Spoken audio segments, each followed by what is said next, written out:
radical leftists... You are a conservative at heart, aren't you? Not particularly. I don't have the temperament for it.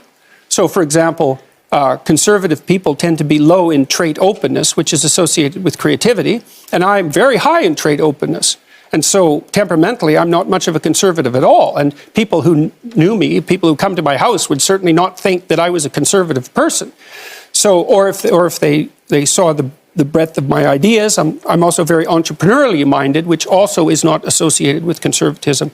I am a great skeptic of well-meaning attempts to adjust large social systems on the basis of ideology. But that doesn't make me conservative. It just makes me educated social scientist. So when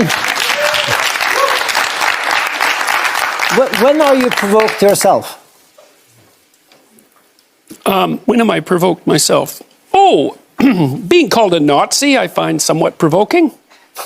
That, I think, one of the most absurd days... No, certainly not. One of the most absurd days in my life in the last 2 years, and there's been plenty of them, was a day probably 3 months ago where I was accused by one magazine in the UK of being a Jewish shill and another magazine in the United States of being an alt-right Nazi. I thought, well, that's it. I pretty much covered both ends of the insult spectrum. It's like, yeah, that's right. So you can average that out to 0, I suppose. So... I find that somewhat provoking, but you take the good with the bad, and I'm not complaining about it. But it is provoking. Is it true that you have an opinion about people having to stay married if they have children? I mean, we are two divorced men here.